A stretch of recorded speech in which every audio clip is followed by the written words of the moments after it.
I remember the exact moment I realized my salary wasn't just a paycheck, it was a cage. I was doing everything right, showing up, working hard, getting my little raise every year, but I was still falling behind. Today we're looking at the quiet, uncomfortable truth about why your job might be the very thing standing between you and the wealth you're actually chasing. By the end of this, you're going to know your real hourly rate, the one your employer never shows you. And once you see it, you can't unsee it. Stay with me because the number at the end changes how you look at every paycheck you get from here on out. You know the feeling, not broke, not drowning, just stuck. Every 2 weeks that direct deposit hits like a promise. And every month the promise quietly breaks, it lands, you spend it, you start the next cycle from zero. You've done the coffee hacks, you've killed the subscriptions, you did the work, the needle barely moved. That's because the problem was never your spending. The problem is the number you think you're standing on. Let's use your salary. Say it's $65,000 a year. Feels solid, feels like something. Compared to what though? Last year's prices don't exist anymore. Inflation has been quietly taking a bite out of every dollar you make. 3, 5, sometimes 7% a year gone before you even see it. Run that same $65,000 out 10 years at 5% inflation, and it buys what roughly $40,000 used to buy. You didn't get a pay cut. Nobody sat you down and told you your money was worth less. It just was. And then there's the raise, the one you were grateful for. 3%, maybe 4% if the year was good. Here's the part nobody says out loud. A 3% raise against 5% inflation isn't a raise. It's a pay cut with a bow on it. Every single year you celebrate. Every single year you quietly lose ground. That's layer 1 of the trap. A raise that feels like winning but moves you backward. But the real cost of that $65,000 salary isn't just the inflation eating your money. It's the time you're selling to get it, time you're never getting back. And the math on your hourly rate, it's even worse than you think. 8 hours a day, 5 days a week, 50 weeks a year. That's roughly 2,000 hours you're handing over. 2,000 hours isn't a number on a timesheet. It's a slice of your one life sold at a fixed price in advance with no way to earn it back. Your company bought that time from you at a discount, then turned around and billed it to a client for 3 to 7 times what they paid you. That's not a conspiracy. That's just how the math of employment works. You're just on the wrong side of it. Let's find out what you're actually making per hour. Not the number on the offer letter, the real one. Start with your commute. Average is about 45 minutes each way. That's 90 minutes a day you're not being paid for, gone before you clock in and after you clock out. 90 minutes a day, 250 working days a year, that's 375 hours. Almost 10 full work weeks you're giving away for free every single year. So that $65,000 divided by 2,000 hours looked like about $32.50 an hour. Add the commute hours back in, now you're working 2,375 hours for the same money. Your real rate just dropped to around $27, but you're still not done. There's time your job takes that never shows up on any clock. The Sunday night dread, the hour you spend decompressing after work before you can actually be present with your family. The mental tab that's still open on a Saturday morning. Count all of that honestly and your real hourly rate lands somewhere between $19 and $23. You thought you were a $32 an hour man. You're closer to a $20 an hour man. Nobody told you that. Nobody was ever going to. Here's what almost nobody calculates. Your job costs you money just to have the privilege of doing it. Gas, tolls, parking, the extra maintenance your car needs from daily driving, call it $3,000 to $4,000 a year gone before you even start earning. The work wardrobe, the shoes, the clothes, the dry cleaning that exists purely because someone else's dress code demands it. Another $1,000 to $1,500 a year. Lunch out because you're not home to cook. $6, $7, $8 a day, 250 days a year, that's $1,500 to $2,000 you didn't have to spend if the job didn't pull you out of your house. And if you've got kids, childcare exists in large part because the job requires both parents out of the home. In most US cities, that cost has risen faster than wages have. It's the single most brutal line item on this list, and it's the one dads carry the heaviest. Add it up. Your job costs you somewhere between $8,000 and $15,000 a year just to show up and do it. Subtract that from your $65,000 and you're not keeping $65,000 in real value. You're keeping closer to $52,000, and that's before the government takes its cut. Employment is the single most heavily taxed way to earn money in this country. Not the most common, the most taxed. Your $65,000 doesn't land as $65,000. After federal, state, and payroll taxes, you're taking home somewhere around $47,000 to $50,000 depending on your state.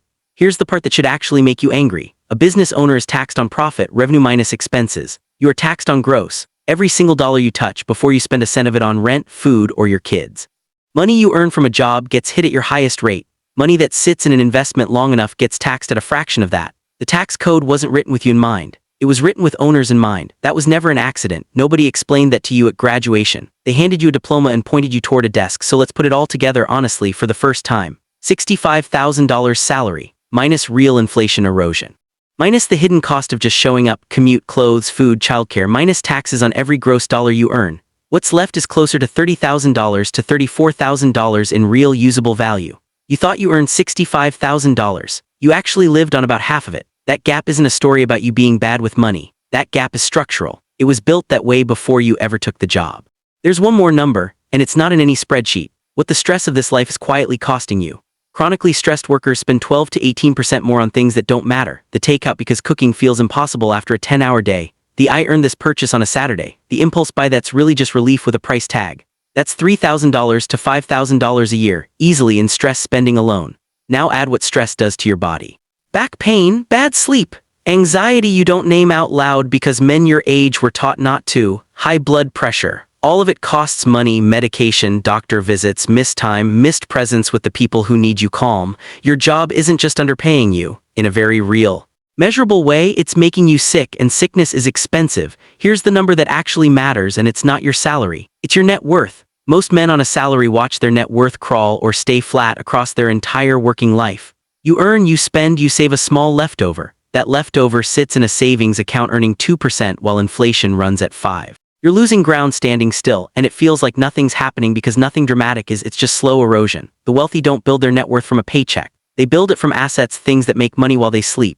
Real estate, a piece of a business, investments, royalties. A salary is not an asset, it's income that requires your physical body in a chair every single day to keep existing. The moment you stop showing up, it stops. No residual value, no inheritance. No sale price, it disappears the day you do. Two men can sit in the same office for 20 years. One is quietly building equity every year. The other resets to zero every single month forever. That's not laziness, that's not a character flaw, that's mechanics. You gave your best hours to someone else's balance sheet, not your own. That's the quiet center of this whole trap. Your labor built someone else's asset. Yours stayed at zero the whole time, so do this with me right now. Get a blank page.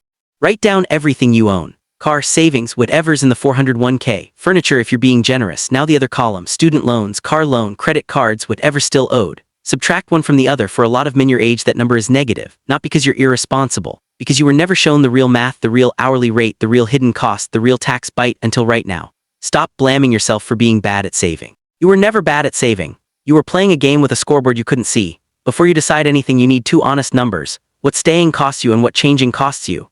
Staying costs you continued erosion, continued stress, continued zero. 10 more years at this rate produces the exact same outcome as the last 10. Nothing compounds standing still. Changing costs you something too, some discomfort, some uncertainty, maybe a stretch of lower income while you build. But that cost is temporary. The cost of staying is permanent. That's the whole difference right there. Nobody escapes this system in one move. Anybody telling you otherwise is selling something. The men who get out of this trap don't quit and disappear overnight. They just stop pretending the system was built for them and start building something small on the side that was a side income, even a clumsy one at first. Something that pays you without an office badge. An investment account you actually fund. Even $50 a month is a different direction than zero. It's not about the amount yet. It's about breaking the habit of contributing to nothing.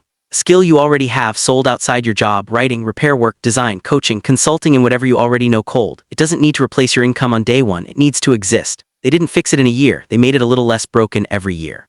That's the entire method. Subtract your dependency on the salary one stream at a time. And here's the part nobody tells you. Your job changes completely the moment you no longer desperately need it. You negotiate differently. You show up differently. You make decisions from strength instead of fear. The trap only has power over you while you're afraid of it. Take away the fear and it loses most of its grip. If this hits something in you, that's exactly the point, and that's what this channel is here for, breaking down the real math on money nobody else says out loud. Subscribe if you want more of this. Monday's going to come again. The alarm's still going to go off. You're probably still going to that same job tomorrow, but something's different now. You're not walking in blind anymore. That paycheck was never just a paycheck. You know that now. And knowing it is the first move out of the cage.